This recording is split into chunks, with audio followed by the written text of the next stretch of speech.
네, 보신 대로 추미애 장관의 최후 통첩에 윤석열 검찰총장은 서울고검장이 지휘하는 독립수사본부라는 카드를 꺼내 들었습니다. 이 검언유착 의혹 수사를 놓고 논란이 계속되는 가운데 윤석열 검찰총장과 주변 측근들이 조국 전 법무부 장관의 낙마를 요구했다는 폭로도 잇따르고 있습니다. 의혹을 제기한 황희석 전 법무부 인권국장을 전화로 연결해 보겠습니다. 안녕하십니까, 변호사님? 네, 안녕하십니까? 네. 먼저 방금 들어온 소식부터 한번 좀 평가를 받아봐야 될 것 같습니다. 지금 이 사건을 수사하고 있는 검찰 수사팀이 제대로 수사를 안 하고 편파적이다라고 하는 대검 간부의 지적이 있었고, 수사팀은 제대로 하고 있다 이렇게 받아쳤고, 또 어제부터는 여권에서 묘하게 지금 수사팀을 동반한 특임 검사를 하면 어떤가 하는 입장이 나오더니 지금 수사팀을 포함한 독립수사본부 이렇게 나왔습니다. 상당히 좀 복잡합니다만 어떻게 평가하십니까? 방금 윤석열 총장이 제안한 그 독립수사본부에 대해서 먼저 입장을 말씀을 드리자면, 예. 사실은 그 수사본부장을 윤석열 총장이 콕 집어서 지명을 하지 않았습니까? 예. 서울고검장을 수사본부장으로 지명을 했는데, 사실은 이것은 외형상으로는 독립수사본부라는 말을 하고 있습니다만 윤석열 총장의 의중을 반영한 대리인이다. 그 대리인이 수사본부장으로서 소위 특임검사 같은 역할을 한다라는 것이고요. 결국 이것은 그 기존의 서울중앙지검의 수사진들을 포함한다고 하고 있습니다만, 사실상 서울중앙지검장의 어떤 지위를 배제시키는 그런 결과를 만들어낼 것이라고 보기 때문에 상당히 우려됩니다. 그렇게 평가하시면 지금 이 검찰총장이 내놓은 답변이 법무장관의 지휘를 따른 것이라고 봐야 됩니까? 아니면 거부한 것이라고 평가를 해야 됩니까? 명확히 말씀을 드리자면 이것은 지휘를 거부한 것이죠. 예. 추미애 장관께서는 그 수사자문단은 중단을 하라고 지시를 하셨고, 이에 대해서는 윤석열 총장도 받아들인다는 입장을 밝힌 반면에, 추미애 장관께서는 기존 그 서울중앙수사팀들이 독립적으로 수사를 계속하라라는 지시를 했거든요. 그런데 그 중간에 윤석열 총장이 자신이 지명하는 소위 일종의 대리인 역할을 할 수 있는 서울고검장을 수사본부장으로 만들고, 기존 서울중앙지검장을 포함한다고 하지만 사실상 또 다른 사람들을 수사본부에 구성을 해서 기존 수사진들의 어떤 수사를 일관성들을 사실은 해칠 수 있는 그런 어떤 결과를 만들어내기 때문에 형식적으로 그리고 외형적으로나 실질적으로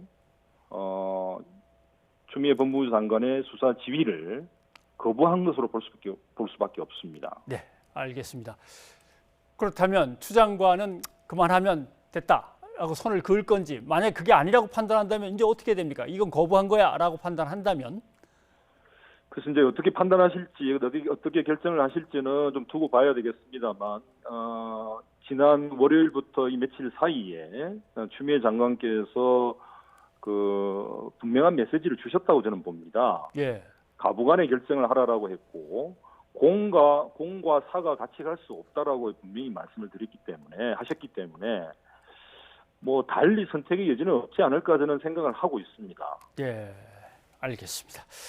자, 같은 윤석열 검찰총장에 관한 이슈입니다만, 조국 전 장관에 대해서 사퇴 압박 이야기가 나왔는데, 그것이 지난해 8월에 당시 수원지검에 있던 윤대진 검사장, 윤 검찰총장의 측근으로부터 나왔다. 그 전화를 직접 받으셨다는 건데, 내용을 다시 한번 설명을 해주시면 어떤 내용이었습니까?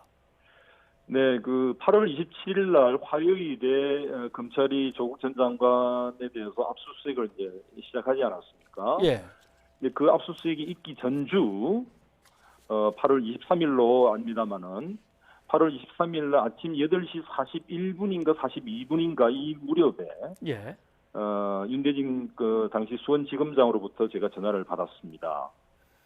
구체적인 내용은 서로 간에 아는 사이이기 때문에 예를 들어서 안부나 이런 것들은 생략을 했고요. 거의 본론으로 바로 들어가서 조국 전 장관은 더 이상 안 되지 않겠느냐. 그만두시는 게 낫겠다. 그래서 제가 순간적으로 좀 약간 흥분을 했죠. 예. 뭐 욕을 하지는 않았습니다만 좀 흥분을 해서 아주 거칠게 제가 말을 했더니 좀 흥분을 가라앉히라고 하면서 예를 들어서 사모펀드 문제도 있고 그다음에 그 이혼을 했던 그러니까 동생의 처죠, 전 처죠. 예. 이 문제도 있고 그러면서 가족들까지도 힘들지 않겠느냐. 그런 취지의 얘기를 했고 또 정치적 부담이라든지 뭐 대통령께서도 그러니까 이제 부담스러워 하실 거다. 젊은 층들, 청년층들의 반응이 굉장히 안 좋다. 이런 얘기를 하면서 사퇴를 하는 것이 맞다라는 취지로 저한테 얘기를 계속 해왔고요. 예. 그래서 제가 더 이상 말도 꺼내지 말라라고 아주 강하게 제가 얘기를 하고 전화를 끊어버렸습니다. 예. 기본적인 내용은 그 내용입니다. 네. 그런데 그 이후에 이용구 법무실장, 법무부의 법무실장도 전화를 갖다가 온 걸 받았다고 합니다. 그때 지금 말씀하신 그런 법무실장과는 격한 어떤 분위기의 대화가 오고 간 건 아닌데 네. 별말 안 하고 그냥 끊었다 하더라도 그게 전화를 갖다 한 바퀴 이렇게 돌렸다는 얘기가 되는 거란 말이죠. 그렇습니다. 그게 이제 제가 출근을 하면서 전화를 받고 바로 저희들 이제 이용구 법무실장이랑 당시에 그 장관 정책보좌관을 하고 있던 분하고 이제 3명이 소위 말하는 톡방을 가지고 있었어요. 예, 예.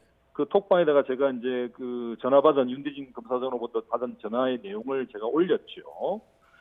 그랬더니 이용구 실장이 사실은 그 톡방에다 아주 그냥 거친 또 발언을 했었어요. 저희들한테 아주 이제 윤대진의 어떤 전화에 대해서 상당히 안 좋게 평가하는 말을 올렸었고, 그리고 나서 이걸 앞으로 어떻게 할 것인가, 이거를 이제 당시 인사청문회를 준비하고 있던 조국 전 장관에게 얘기를 하고, 그 다음에 박상기 장관한테도 이거를 보고를 하는 게 맞느냐 안 맞느냐가 저희 논의를 했었어요. 예. 그래서 저희들이 지금 인사청문회를 앞두고 있는 사람한테 이걸 알리고, 그 다음에 박상기 장관한테도 이걸 알리는 것이 그렇게 지금 당장은 중요한 것 같지는 않다. 인사청문회를 잘 마치고 난 다음에 이 문제에 대해서 나중에 보고를 하고 전달을 해서 여차여차한 경위가 있었다는 것을 상황을 설명하는 게 낫겠다라고 여러 가지 저희들은 판단을 해서 일단은 그걸 묻어두기로 했던 거죠. 예. 근데 그리고 나서 아마 이용구 실장이 또 따로 그 윤대진 검사장으로부터 전화를 받았던 모양이에요. 근데 그때는 이제 특별한 어떤 이런 조국 전 장관이 낙마를 해야 하는데 이런 얘기는 전달을 하지 않았다고 그럽니다. 예. 그래서 이용구 실장은 나한테 이미 얘기를 했는데 내가 그렇게 거칠게 반응을 하니까 더 이상 얘기를 안 하는 게 좋겠다라고 생각하고서 자기한테는 아무 말도 안 했던 모양이다라고 저한테 얘기를 하더라고요. 예. 그래서 저희들은 그렇게만 이제 내부적으로 정리를 하고 있었죠. 예, 알겠습니다. 그런데 윤대진 검사는 당시 이제 수원지검장 아닙니까? 네. 예, 조국 전 장관의 수사는 서울중앙지검 특수부가 맡고 있고, 그럼 특수부 수사가 진행되는 상황을 어떻게 알고 있었길래 그렇게 분명한 판단을 내리고 법무부의 국장들한테 전화를 돌리려고 생각을 했을까? 조금 그 부분이 애매하긴 합니다. 이제 이 소위 지금 윤석열 총장과 윤대진 그 당시 수원지검장, 지금 사법연수원 부원장으로 와 있습니다만, 이 두 사람의 관계는 아주 오래된 관계입니다. 예. 두 사람 다 특수부를 전문으로 했던 검사고, 옛날 그 좀 서슬프러졌던 대검에 있는 중앙수사부 대검 중수부죠.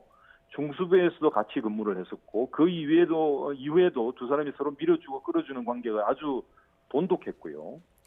윤석열 총장이 되기 전 서울중앙지검장으로 임명을 받았는데, 서울중앙지검장으로 임명을 받아서 곧바로 서울중앙지검 1차장으로 발탁한 사람이 윤대진입니다. 예.